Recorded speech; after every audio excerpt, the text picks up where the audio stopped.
بسم اللہ الرحمن الرحیم۔ دیس پردیس کے ساتھ میں ہوں اسرار احمد راجہ، اور میرے ساتھ آج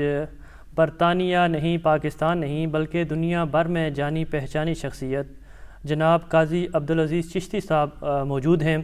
قاضی صاحب کا انتہائی ممنون ہوں کہ انہوں نے اس دور میں، جب میں تو کہوں گا نفسا نفسی کا دور ہے اور ایسا عالم ہے کہ کرونا کی وجہ سے اور اس وبا کی وجہ سے ہر کوئی اپنے آپ کو بچانے کے لیے گھروں میں چھپا ہوا ہے، گو کہ قیامت کا منظر ہے۔ ایسی صورتحال جہاں پر ایک خاندان کے فرد بھی، ایک خاندان کے والد، باپ، بیٹا، بھائی، وہ بھی آپس میں ملنے سے کتراتے ہیں کہ کہیں کسی سے کوئی بیماری جو ہے وہ مجھے لگ نہ جائے۔ اس صورتحال میں قاضی صاحب نے نہ صرف میرے مہربانی فرمائی اور اس لوگوں کو انفارمیشن دینے کے لیے، نہ تو قاضی صاحب کا اس میں کوئی اپنا ذاتی مقصد ہے اور نہ ہی میرا کوئی کچھ اس میں ذاتی مقصد ہے، لوگوں کو انفارمیشن دینے کے لیے قاضی صاحب سے ریکویسٹ کی، اور قاضی صاحب اس وقت میرے ساتھ جامعہ اسلامیہ غوثیہ میں موجود ہیں۔ قاضی صاحب السلام علیکم ورحمۃ اللہ۔ وعلیکم السلام ورحمۃ اللہ وبرکاتہ۔ قاضی صاحب دیس پردیس کے نام سے ایک چینل شروع کرنے کیا ہے، اس کے لیے سب سے پہلے تو میں آپ کا ممنون ہوں کہ میں نے کوشش یہ کی کہ آپ پہلے شخصیت ہوں کہ آپ سے بات کی جائے اور لوگوں کو اس صورتحال میں، خاص طور پر آج کل جو صورتحال ہے کرونا کی وجہ سے، لوگوں میں جیسا کہ کہا کہ نفسا نفسی کا عالم ہے، ہر کوئی بھاگ رہا ہے، دوڑ رہا ہے اور اپنی جان بچانے کے چکر میں ہے۔ لیکن قاضی صاحب میں نے دیکھا ہے کہ یہاں خاص طور پر لوٹن کے اندر آپ نے یہاں تقریباً 50 کے قریب جنازے ہوئے ہیں، تو اکثر میں دیکھا ہے کہ آپ بذات خود نہ صرف جنازہ پڑھایا، وہاں پر تدفین کے مراحل تک آپ ساتھ ہوتے ہیں۔ آپ کی عمر جہاں تک میرا خیال ہے کہ 70 سے آپ ابو ہے، تو یہاں تو 50 سال تک کہا گیا ہے کہ اس سے اوپر جو عمر کے افراد ہیں وہ احتیاط کریں، گھروں میں رہیں، لیکن آپ میں ایسی کیا لگن ہے، یا میں کہوں گا کہ ایسا کیا جذبہ ہے کہ جس کے تحت آپ موت سامنے کھڑی ہے، اس کے باوجود آپ لوگوں کی مدد کے لیے جنازہ گاہ تک اور تدفین تک آپ وہاں پہنچ جاتے ہیں؟ بسم اللہ الرحمن الرحیم۔ راج صاحب بہت شکریہ آپ کا۔ اللہ تعالیٰ دیش پردیس کا جو پروگرام آپ شروع کر رہے ہیں، اللہ تعالیٰ سے کامیابی و کامرانیوں سے نوازے۔ اس سے پہلے بھی آپ نے کشمیر کے حوالے سے جو اویئرنیس کریٹ کی اور اس کتاب کے ذریعے عام لوگوں کو، شہداء کو جو نذرانہ عقیدت پیش کیا اور ایک تاریخی پس منظر پیش کیا، وہ یقیناً ایک بڑا کام تھا۔ اللہ تعالیٰ قبول اور منظور فرما لے۔ کرونا وائرس کے حوالے سے جو آپ نے گفتگو کا آغاز کیا ہے، اس ضمن میں آپ سے عرض کرنا چاہتا ہوں کہ میں پاکستان میں اپنے چیریٹی وزٹ کے طور پہ اپنے والد گرامی کے عرس کے سلسلے میں گیا ہوا تھا، اور پاکستان میں جب یہ اطلاع ملی کہ یہ کرونا وائرس چین سے پوری دنیا میں پھیل رہا ہے، تو میں اپنے پروگرام کو چھوڑ کر ارلی فلائٹ لے کر یہاں واپس آ گیا۔ شاید میرے پروردگار نے مجھ سے یہاں بہتر خدمات لینی تھی۔ یہ سارے معاملات اللہ تعالیٰ کے ہاتھ میں ہوتے ہیں۔ آتے ہی جب میں نے یہاں کے حالات کا جائزہ لیا، تو میں نے یہ ضرورت محسوس کی کہ مجھے اپنے کمیونٹی کے افراد کو اس وبائی مرض سے، وائرس سے آگاہ کرنا چاہیے۔ اس حوالے سے میں نے سوشل میڈیا کے ذریعے اور جتنے بھی ہمارے پاکستانی چینلز ہیں ان پر انٹرویو کے ذریعے بتایا کہ ہمیں کیا کیا احتیاطی تدابیر جو ہے وہ کرنی چاہیے۔ انفارچونیٹلی کہہ لیجیے کہ انہی دنوں میں اموات کا سلسلہ جو ہے وہ شروع ہو گیا، اور یہ پھر بڑی تیزی کے ساتھ بڑھ رہا ہے۔ آئے دن 1، 2، 3 جنازے ہو رہے ہیں، جیسے آپ نے کہا کہ ایک دن میں 4 جنازے بھی ہوئے ہیں۔ لیکن میں یہ سمجھتا ہوں کہ یہ بہت مشکل وقت ہے، لیکن اسلام کی تعلیمات نے ہمیں یہ سبق دیا ہے کہ اس مشکل وقت میں بھی ہم نے اپنے بہن بھائیوں کا ساتھ دینا ہے۔ اور الحمدللہ میری تربیت بھی میرے والدین نے، میرے اساتذہ نے اس انداز سے کی ہے کہ میں ہمیشہ یہاں انگلینڈ میں مجھے 40 سال سے زیادہ عرصہ ہوا ہے کمیونٹی کی خدمت کرتے ہوئے۔ الحمدللہ اللہ کریم نے یہ مجھے اعزاز دینا تھا، جیسے آپ نے کہا کہ اس وقت میں 73 ایئرز میں جا رہا ہوں۔ 72 نومبر میں مجھے مکمل ہو گئے تھے۔ لیکن میں ایک تو یہ سمجھتا ہوں کہ اس وقت مشکل وقت میں جبکہ جیسے آپ نے کہا کہ افراتفری کا دور ہے اور یہ بہت خوف و اعراض پھیلا دیا گیا ہے، حالانکہ ایسی بات نہیں ہے۔ نبی کریم علیہ الصلوۃ والسلام نے بھی یہی ارشاد فرمایا ہے کہ جب اس قسم کی کوئی بیماری ہو جیسے طاعون یا ایسی بیماری جس سے پھیلنے کا خطرہ ہو تو اپنے گھروں کے اندر ہی رہنا چاہیے اور جہاں آپ ہوں اسی علاقے میں آپ کو ٹھہرنا چاہیے۔ تو جب کسی مسلمان بھائی کی میت ہو جائے، موت واقع ہو جائے، گھر کے اندر لوگ ایسولیشن میں چلے جائیں تو اس وقت گھر والوں کے لیے بہت مشکل ترین وقت ہوتا ہے۔ اگر آپ ان کی اس وقت مدد کرتے ہیں تو اللہ اور اس کے رسول صلی اللہ علیہ وسلم راضی ہوتے ہیں، اور یہ انسانیت کی ایک بڑی خدمت ہے۔ بے شک قاضی صاحب، آپ اہل سنت برطانیہ کے جو ہیں وہ مرکزی سیکرٹری جنرل بھی ہیں، اس کے علاوہ آپ یہاں جس جگہ ہم بیٹھے ہوئے ہیں جامعہ اسلامیہ غوثیہ، پھر بسم اللہ چیریٹی ٹرسٹ، پھر آپ کی فنرل سروس بھی ہے، میریا اسکول بھی ہے، یہ تمام معاملات اس کے لیے قاضی صاحب فنڈنگ کی ضرورت ہوتی ہے، اور ہماری کیونکہ مساجد یا جو بھی چیریٹی کے فنڈنگ ہے وہ اگر مساجد میں لوگ آئیں گے، نماز پڑھیں گے، جمعہ کا گیدرنگ ہوگی یا دیگر گیدرنگیں، ان سے کیونکہ چیریٹی اکٹھی ہوتی ہے، تو ان حالات میں میرے خیال میں مہینہ سے زیادہ اب ہو چکا ہے، تو ان حالات میں آپ یہ تمام معاملات، کیونکہ آپ کے اسٹاف کے ممبرز ہیں، آپ بسم اللہ چیریٹی جس طرح ہے جس میں اسلامیہ غوثیہ جامعہ ہے، اس کے بل ہیں، فنرل سروس ہے، یہ تمام ان کو کیسے مینیج کیا جا رہا ہے؟ بہت شکریہ، آپ نے اس اہم مسئلے کی طرف توجہ دلائی۔ الحمدللہ یہ سارے خدائی کام ہے، اللہ تعالیٰ خود اس کی مدد فرماتے ہیں، اور دست غیب سے اللہ پاک ہماری ہمیشہ اس نے مدد کی ہے۔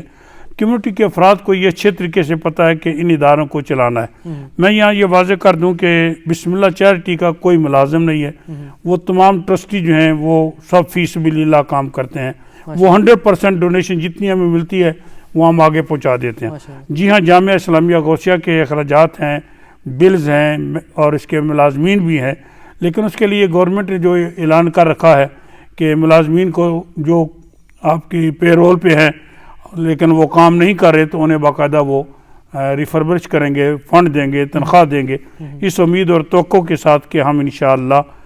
وہ اسے فنڈ دیں گے۔ اس کے علاوہ جہاں تک بلز کا تعلق ہے وہ ہم اپنے دوستوں کو انفرادی طور پہ عرض کر رکھا ہے کہ مہربانی فرما کر ہمارے ساتھ تعاون فرمائیں۔ گو یہ بہت ہی مشکل وقت ہے، جو آمدن کے ذرائع ہیں وہ بند ہو چکے ہیں، لیکن انشاءاللہ پھر بھی ہمارے بھائی، دوست، احباب، مخلصین جو یہ سمجھتے ہیں کہ جس طرح ہمارے اپنے گھر کے بل اور ضروریات ضروری ہیں، اسی طرح اسلامک سینٹر کے جو ہیں وہ بھی ضروری ہیں، اسی طرح جو غوثیہ فینرل سروس ہے وہ بھی الحمدللہ نان پروفیٹیبل ہے، اس سے ہم کچھ نہیں لیتے، وہ بھی جامعہ اسلامیہ غوثیہ کا پارٹ اینڈ پارسل ہے، اور جتنے اس پہ اخراجات ہوتے ہیں اس کے علاوہ ہم کچھ چارج نہیں کرتے۔ اچھا، آپ جو فرض کیا ان دنوں میں یا اس سے پہلے جو اموات ہوتی ہیں اس میں جو اخراجات ہوتے ہیں صرف وہی چارج کیے جاتے ہیں؟ جی، آلموسٹ ہم وہی اخراجات جو ہوتے ہیں وہی ہم چارج کرتے ہیں، ہمارا اس میں کوئی پرافٹ نہیں ہے، نہ کسی ذات کا کوئی تعلق ہے۔ ماشاءاللہ۔ قاضی صاحب، ان دنوں میں ایک عام لوگوں میں برطانیہ کے اندر خاص طور پر پہلے تو یہ کہا گیا کہ شاید مسلم کمیونٹی کو دفنانے کے مسائل کے حوالے سے، پھر اللہ کیا وہ اس کو ہاؤس آف لارڈ میں اور پارلیمنٹ میں اس کو ریجیکٹ کر دیا گیا، اس بل کو نہیں ہوا۔ پھر یہ افواہ ایک لوگوں میں عام تاثر پایا جاتا ہے کہ شاید دفنانے کے لیے جگہ کم ہے لوٹن کے اندر یا دیگر برطانیہ میں بھی جو قبرستان ہیں خاص طور پر ان میں۔ اس حوالے سے ذرا جو سننے والے ہمارے ان کو کلیئر کیجیے گا کہ دفنانے کے حوالے سے لوٹن میں خاص طور پر اور برطانیہ کے دیگر جو بھی علاقے، کیونکہ آپ پورے برطانیہ سے واقف ہیں، آپ ایک جماعت جو اہل سنت کی جماعت ہے پورے برطانیہ کے اندر، اس کے سیکرٹری جنرل بھی ہیں، اس حوالے سے آپ زیادہ انفارمیشن رکھتے ہیں، بتائیے گا کہ قبرستان کے حوالے سے یا دفنانے کے حوالے سے کوئی مسائل یا پریشانیوں کا سبب ہو سکتا ہے یا سامنا کیا ہو سکتا ہے ہمارے لیے؟ جس طرح آپ نے ذکر کیا ہے کہ ابتدائی طور پر ہاؤس آف پارلیمنٹ میں ایک بل آ رہا تھا جس کے ذریعے یہ طے کیا جا رہا تھا کہ چونکہ کثرت کے ساتھ اموات ہوں گی اور میتوں کے تدفین کے اگر انتظامات نہ ہوئے تو انہیں جلا دیا جائے گا، جس میں مسلمان بھی شامل تھے، لیکن الحمدللہ ہماری ممبر آف پارلیمنٹ ناز شاہ نے ایک اس بل میں ترمیم پیش کی اور اس میں ہمارے ممبرز آف پارلیمنٹس نے اس کا بھرپور ساتھ دیا اور وہ مقامی کونسل تک جو ہے وہ چھوڑ دیا گیا۔ الحمدللہ ایک بڑی جو سانحہ ہونے والا تھا، اللہ تعالیٰ نے ہمارے بہن بھائیوں کی کوششوں کی وجہ سے، جس میں لارڈ سارے شامل ہیں، ان کی کوششوں سے اللہ تعالیٰ نے ہمیں کامیابی عطا فرمائی۔ دوسری جو آپ نے بات کی ہے کہ تدفین کے حوالے سے، میرے علم میں یہ بات آئی ہے کہ برطانیہ کے کچھ شہروں میں، جن میں بالخصوص لندن میں کچھ اجتماعی قبروں کے ذریعے مسلمانوں کو دفنایا جا رہا ہے، میں اس حوالے سے اس چیز کو میں نے پسند نہیں کیا ہے، کیونکہ وہ بڑی کھلی اور واضح بات ہے۔ وہ آقا کریم علیہ السلام نے غزوہ خندق کے موقع پر یہ کچھ شہداء کو ایک قبر میں تدفین کی تھی۔ ہاں، حالت جنگ میں یا ایسے حالات پیدا ہو جائیں تو ایک اجتماعی قبر مسلمانوں کی تدفین کی جا سکتی ہے، لیکن برطانیہ میں فی الحال کوئی ایسے حالات نہیں ہے جن حالات کی روشنی میں جو ہے وہ مسلمانوں کو ایک قبر میں جو ہے وہ تدفین کی جائے یا اجتماعی قبر بنائی جائے۔ میں یہ چاہتا ہوں کہ ایسا نہیں ہونا چاہیے، اور یہ اگر کسی نے کیا ہے تو میں یہ سمجھتا ہوں کہ فینرل ڈائریکٹرز نے اپنی سہولت کے لیے، اپنے ٹائم کو بچانے کے لیے ہو سکتا ہے انہوں نے کیا ہو، لیکن شرعی طور پہ ہمیں چاہیے کہ ہر مسلمان کو موجودہ حالات میں اسی اعزاز اور اکرام کے ساتھ اپنی قبر میں دفنانا چاہیے۔ جہاں تک لوٹن کا تعلق ہے، یہاں بھی یہ افواہ ابتدائی طور پر گردش کرنا شروع کر دی گئی تھی۔ مجھے معلوم نہیں کہ یہ افواہ کیسے چلی کہ یہاں کوئی جگہ نہیں ہے، تو میں نے لیڈر آف دی کونسل سے، ہیزل سیمن ہے یہاں کی لیڈر آف کونسل، ان کو ٹیلی فون کر کے ان سے عرض کیا کہ یہ حالات ایسے ہو رہے ہیں اور کچھ لوگوں کو یہ تشویش ہے، تو انہوں نے مجھے بڑا واضح اور کھلے الفاظ میں کہا کہ ہمارے پاس قبرستان میں 1000 میتوں کو دفنانے کے لیے جگہ موجود ہے، لیکن اس کے باوجود اگر ضرورت پڑی تو ہم اسے مزید پڑھائیں گے۔ پھر بھی اس کے باوجود ہمارے لوکل کونسلرز، الحمدللہ یہاں تقریباً 16 یا 17 مسلمان کونسلر ہیں عیسائی، ان سے بھی رابطہ تھا، بالخصوص ہمارے mayor of the Luton councillor Tahir Malik Sahib, councillor Raja Muhammad Aslam Khan Sahib, councillor راجہ وحید اکبر صاحب، عزیزہ کونسلر خدیجہ ملک صاحبہ، یہ چونکہ کیبنٹ ممبر بھی ہیں۔ جب ان سے رابطہ قائم کیا تو انہوں نے بھی، یہ راجہ صاحبان دونوں بھائی تو ہمارے ساتھ الحمدللہ جنازوں میں بھی شامل رہے ہیں، تو پھر انہوں نے کہا کہ ایسی کوئی بات نہیں، اور اس کے ساتھ ہی میں نے جو ہمارے قبرستان کے اندر سیمیٹری کے اندر مینیجر ہیں کلف، اور اس کے ساتھ ہی ہمارے ایک اور بھائی ہیں مشتاق صاحب، ان سے رابطہ قائم کیا، تو باقاعدہ کلف نے انٹرویو میرے ساتھ ریکارڈ کرایا کہ اس وقت 900 قبروں کی جگہ جو ہے موجود ہے۔ لہٰذا میں یہ کہہ سکتا ہوں کہ لوٹن میں ہمیں قبرستان کے حوالے سے الحمدللہ کوئی دشواری نہیں ہے، بلکہ میں یہ بھی واضح کر دوں کہ ایک دن 4 5 جنازے جو ہیں وہ پڑے گئے ہیں، اور ایک مرتبہ تو ایسا ہوا تو آلموسٹ 12 قبریں جو ہیں وہ نکالی گئیں اور ان کی باقاعدہ جو تدفین کی گئی، اور یہ آورز بھی ایکسٹینڈ کر دیے گئے، رات 9 بجے تک تدفین ہوتی رہی، اور ویکینڈ پر اور یہ آپ کہہ لیجئے کہ گڈ فرائیڈے کو، بینک ہالیڈے کو بھی تدفین ہوئی۔ الحمدللہ لوٹن میں ہم اس لحاظ سے بہت خوش قسمت ہے ہماری کمیونٹی پوری کہ جنہیں الحمدللہ اس معاملے میں کوئی دشواری نہیں ہے۔ بے شک قائد صاحب، اس میں آپ کی کاوشیں جو ہیں وہ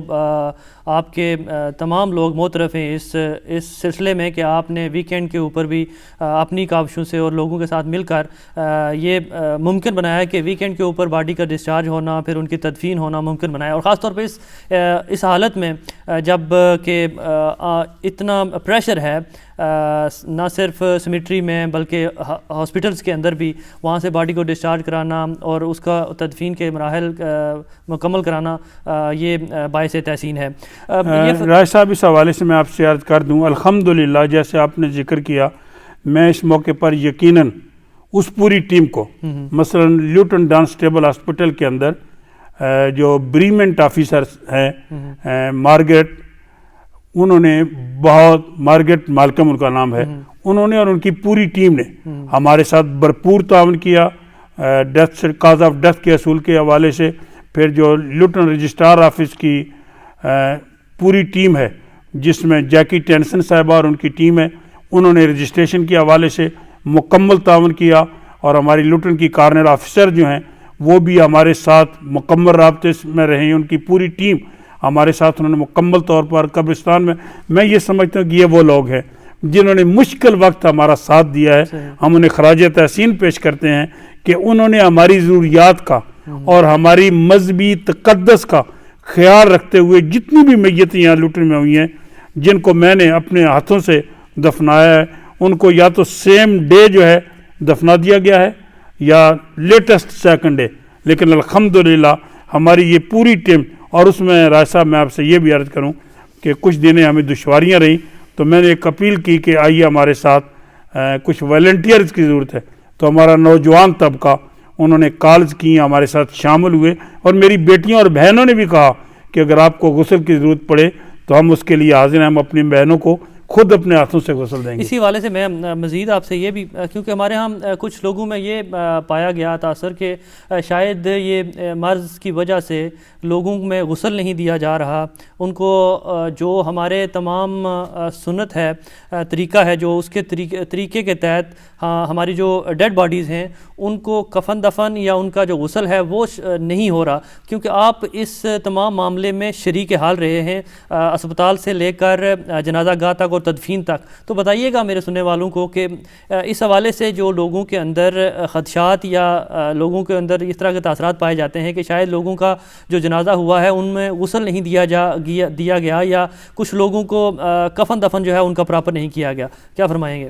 اس حوالے سے میں عرض کروں کہ ایک مسلمان جب مر جاتا ہے تو اس کے 4 حقوق ہوتے ہیں۔ بے شک۔ پہلا حق اس کا یہ ہے کہ اسے غسل دیا جائے، اسے کفن دیا جائے، اور اس کی نماز جنازہ پڑھی جائے، اور اسے دفن کیا جائے۔ غسل دینا بھی ضروری ہے، لیکن یہ ذہن نشین فرما لیں کہ موجودہ حالات کے تناظر میں جب اس بیماری کی وجہ سے وائرس پھیلنے کا خطرہ ہو اور ہسپتال والے یہ کہہ دیں کہ یہ سیلڈ باڈی ہے، اسے کھولنا نہیں ہے، تو اس صورت میں اگر علماء نے یہ فتویٰ دیا ہے کہ آپ غسل دینے کے بجائے تیمم کرا سکتے ہیں، لیکن ہمارے ہاں سوائے 1-2 میتوں کو تیمم کرایا گیا، باقی سب کو باقاعدگی سے الحمدللہ غسل دیا گیا ہے۔ ہم جب میت لاتے ہیں تو لواحقین کو اطلاع کرتے ہیں، وہ خود آ کر اپنے ہاتھوں سے اپنے پیاروں کو غسل دیتے ہیں۔ آپ کو یہاں انٹرپٹ کروں گا، یہاں آپ کے جو غوثیہ فینرل سروس ہے یہاں غسل دیا گیا آپ کا مطلب؟ یہاں ہماری اپنی موچری ہے، اس موچری کے اندر باقاعدہ اہتمام ہے، خود فیملی کے افراد آتے ہیں، اگر کوئی نہ ہو تو پھر الحمدللہ ٹیم جو ہے، ہماری بہنیں کچھ ہیں یا بھائی ہیں، وہ غسل دے کے اس کے بعد جو ہے وہ اس کی تدفین ہوتی ہے جی۔ اور ہم یہ چاہتے ہیں کہ اگر فیملی موجود ہو، وائرس، میں یہ بالکل واضح اور کھلے الفاظ میں کہتا ہوں کہ شریعت نے موجودہ حالات کی تناظر میں، علماء نے شریعت کی روشنی نے یہ فتویٰ دیا ہے کہ اگر وائرس کے پھیلنے کا خطرہ ہو، اگر آپ یہ سمجھتے ہیں کہ اس سے وائرس پھیل کر ایک جانی نقصان ہو سکتا ہے تو اس صورت میں آپ تیمم کرا سکتے ہیں، لیکن اس کے باوجود ہم یہ کہتے ہیں کہ غسل اگر دیا جائے تو فل کٹ پہن کر، جو پی کٹ ہے وہ پہن کر، پورے حفاظتی اقدامات اٹھا کر، اور موجودہ جو گورنمنٹ کی گائیڈ لائن ہے اس کو اپناتے ہوئے غسل دینا چاہیے، اور ہم نے پریکٹیکلی غسل دیا ہے اور غسل کے بعد تدفین ہوئی ہے۔ صحیح۔ یہ ہوا کرونا کے حوالے سے۔ ابھی قائد صاحب جس طرح 2-4 روز کے اندر ماہ رمضان شروع ہونے والا ہے، ایک تو یہ بتائیے گا کہ رمضان شروع اور اختتام کے حوالے سے ہمیشہ ہمارے ہاں مسائل رہے ہیں کہ کچھ لوگ ایک دن قبل اور ایک دن بعد، اسی طرح عید کا بھی یہی مسئلہ ہوتا ہے۔ آپ اہل سنت والجماعت کے مرکزی سیکرٹری جنرل بھی ہیں برطانیہ کے اندر، اور پاکستان میں یا دیگر دنیا کے جو ممالک ہیں ان کے ساتھ ہی آپ کے علماء کے ساتھ خاص طور پر اچھے اور بہتر مراسم ہیں اور رابطے ہیں ان کے ساتھ۔ تو ایک یہ بتائیے گا کہ ہم کب سے یہ رمضان جو ہے وہ شروع کرنے جا رہے ہیں برطانیہ کے اندر خاص طور پر، اور کیا یہ ممکن ہے کہ اس دفعہ ایک ہی دن ہم روزہ رکھیں اور ایک ہی دن ہمارے ہاں عید بھی ہو؟ جی ہاں، یہ شروع سے ہماری خواہش اور تمنا ہے کہ ایک ہی دن آغاز رمضان ہو اور ایک ہی دن عید ہو، لیکن یہ شرعی معاملہ ہے، اس حوالے سے ہم نے ہمیشہ رویت حلال کو فالو کیا ہے۔ اس مرتبہ بھی رویت حلال سے مراد یہ ہے کہ چاند کی عمر اس حد تک ہو کہ وہ دکھنے کے قابل ہو، آپ اسے آنکھوں سے دیکھ سکیں۔ اگر آنکھوں سے نہیں دیکھ سکتے موجودہ دور میں تو پھر اس کی آبزرویٹری رپورٹ یہ کنفرم کر رہی ہو کہ چاند کی ایج جتنی ہے وہ قابل رویت ہے، یا آپٹیکل کے ذریعے آپ اسے دیکھ سکیں گے۔ تو اس حوالے سے اس مرتبہ آغاز رمضان جو ہے وہ انشاءاللہ 25 تاریخ کو جو ہے وہ ہفتے والے دن پہلا رمضان ہوگا، اور جمعے کی شام کو جو ہے وہ پہلی تراویح ہوگی، اور یہ امید اور توقع ہے کہ انشاءاللہ ماہ رمضان شریف کی تکمیل کے بعد اس دفعہ ایک ہی عید ہوگی ماشاءاللہ انشاءاللہ امید کرتے ہیں کہ ایسا ہی ہو انشاءاللہ۔ قائد صاحب جس طرح نماز جمعہ کے اجتماعات یا دیگر نماز جو ہمارے اجتماعات ہوتے ہیں 5 وقت کے، ان کے اوپر پابندی ہے یا ان کے اوپر ہم جو پریکاشن میئرز ہیں وہ لے کر ہم نماز جمعہ بھی ادا کر رہے ہیں اور دیگر نمازیں جو ہیں وہ بھی ادا کی جاتی ہیں، تراویح کیونکہ رمضان کے اندر مسلمانوں کا یہ ایک کیونکہ بڑا اجتماع ہو جاتا ہے تراویح کا عشاء کی نماز کے ساتھ، تو تراویح کو خاص طور پر آپ اور برطانیہ کے اندر اور لوٹن کے اندر یہ کیسے میرے سننے والوں کو انفارم کریں گے کہ تراویح کس طرح ادا کی جائے؟ اگر لوگ یہاں آئیں تو کیا ہوگا، اگر گھروں میں ادا کریں تو پھر کیسے ہوگی؟ ماہ رمضان المبارک وہ مقدس مہینہ ہے جو نزول قرآن کا مقدس مہینہ ہے، اور اہل ایمان اس مہینے میں زیادہ سے زیادہ عبادت، ذکر، توبہ، استغفار کر کے اللہ کا قرب حاصل کرتے ہیں، اور نیکیاں جو ہیں وہ ماہ رمضان شریف کی نسبت سے بڑھ جاتی ہیں۔ مثلا نوافل ادا کریں تو فرض کا ثواب ملتا ہے، فرض ادا کریں تو 70 فرضوں کا ثواب ملتا ہے۔ یقیناً تراویح نبی کریم علیہ السلام کی سنت مبارکہ ہے، اور مسلمان ماہ رمضان شریف میں تراویح بڑے تذکر و احتشام کے ساتھ، شان و شوکت کے ساتھ پڑھتے ہیں۔ لیکن اس مرتبہ حکومت نے چونکہ لاک ڈاؤن کیا ہوا ہے، مساجد جو ہے وہ عام پبلک کے لیے، مساجد بند نہیں ہے، پبلک کے لیے بند ہیں، پبلک کا داخلہ جو ہے وہ ممکن نہیں ہوگا، اس لیے ماہ رمضان شریف میں امام صاحب تراویح پڑھائیں گے اور فاض صاحب تراویح پڑھائیں گے۔ لوگوں کو چونکہ عوام کا داخلہ نہیں ہوگا، پبلک کا داخلہ نہیں ہوگا، وہ گھروں میں بیٹھ کر قرآن مجید سن سکتے ہیں، اور چاہیے بھی یہ کہ وہ اپنے طور پہ اپنے گھروں کے اندر نماز تراویح جو ہے وہ ادا کریں۔ اسی طرح جمعہ جو ہے وہ بھی اور دیگر نمازیں بھی گھروں کے اندر ادا کرنی چاہیے۔ اور ایک بات راج صاحب اور بھی ہے کہ ماہ رمضان شریف میں ہماری روایت ہے کہ ہم بڑے تذکر و احتشام سے افطاری کا اہتمام کرتے ہیں۔ میں آپ کی وساطت سے اور دیس پردیس کے حوالے سے اپنے بہن بھائیوں تک بھی یہ پیغام بھیجوں گا کہ مہربانی فرما کر آپ اپنے گھروں کے اندر صرف اون فیملی جو گھر کے اندر کے افراد ہیں وہ بیٹھ کر افطاری کریں، کسی کے گھر میں جا کر افطاری میں شامل نہ ہوں، اور کسی کو اپنے گھر بھی نہ بلائیں، کیونکہ وائرس پھیلنے سے خطرہ ہے۔ دیکھیں میں نے یہاں دستانے پہنے ہوئے ہیں، آپ نے دستانے پہنے ہوئے ہیں، حالانکہ یہ سنت ہے نبی کریم علیہ السلام کی مسافہ کرنا،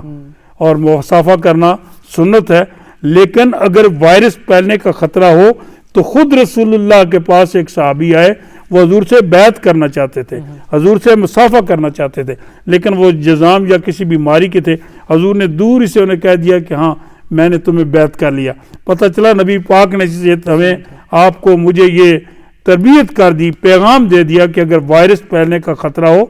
تو پھر آپ مسافہ نہ کریں۔ مسافہ کرنا بھی سنت ہے اور مسافہ چھوڑنا بھی سنت ہے، اس لیے ماہ رمضان شریف میں اپنے گھروں کو مساجد بنا لیں، اپنے بال بچے کو اکٹھا کریں، قرآن سنیں، نمازیں پڑھیں، اس ماحول کا جو ہے وہ پورا سال اثر آپ نے تراویح کا ذکر کیا کہ یہاں باقاعدہ ہمیشہ سے آپ جو ہے ایسے قاری صاحبان کا چناؤ کرتے ہیں جن کی بہترین آواز ہو اور بہترین قرأت ہو، اس دفعہ کیا پروگرام ہے؟ اور پھر جس طرح آپ نے کہا کہ گھروں میں تراویح پڑھیں، تو کیا لوگ جو یہاں پر قاری صاحب جو تلاوت کریں گے یا تراویح کی نماز ادا کریں گے، ایسا نظام آپ کے پاس موجود ہے کہ لوگ گھروں کے اندر ریڈیو کے ذریعے وہ سن سکیں گے؟ جی الحمدللہ، اس مرتبہ بھی جیسے آپ نے کہا کہ ہر سال الحمدللہ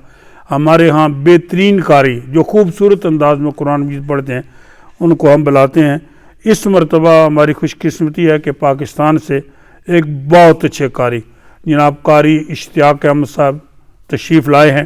انشاءاللہ ابھی آپ نے ان سے قرآن مجید سنا، بہت خوبصورت انداز میں وہ قرآن مجید پڑھتے ہیں اور اچھے مدرس بھی ہیں۔ انہوں نے الحمدللہ جامعہ میں کام کا آغاز کر دیا ہے، وہ انشاءاللہ ماہ رمضان شریف میں قرآن مجید سنائیں گے، میں بھی انشاءاللہ سنوں گا، اور ہمارے جو ایڈمن کے لوگ ہیں وہ بھی انشاءاللہ قرآن مجید، چونکہ پبلک کے لیے وہ بند ہے لیکن ایڈمن کے کچھ لوگ ان کے سامع جو ہیں وہ قرآن مجید سنیں گے۔ ہمارے بھائی اور بہنیں اپنے گھر کے اندر وہ قرآن مجید جو ہے وہ سن سکیں گے، اور اپنے گھر کے اندر قرآن مجید سن سکتے ہیں۔ نماز براہ راست امام صاحب کے پیچھے نہیں، نماز ان کو اپنی پڑھنی ہوگی، لیکن قرآن جید ثواب کے لیے آپ سن سکتے ہیں۔ قاری صاحب کیونکہ آپ نے ذکر کیا تو میں چاہوں گا کہ قاری صاحب سے ہم چند آیات جو ہیں وہ قرآن پاک کی وہ سنیں اور اپنے جو سامعین ہیں ان کو بھی سنائیں، پھر قاضی صاحب سے جو گفتگو سلسلہ ہے وہ یہیں سے جاری رکھیں گے۔ چند آیات اور چند تلاوت جو ہے وہ قاری صاحب سے سنتے ہیں اور پھر قاضی صاحب سے گفتگو کا آغاز یہیں سے کرتے ہیں۔ اعوذ باللہ من الشیطان الرجیم، بسم اللہ الرحمن الرحیم۔ الرحمن علم القرآن، خلق الانسان علمہ البیان، الشمس والقمر بحسبان والنجم والشجر يسجدان، والسماء رفعها ووضع الميزان، ألا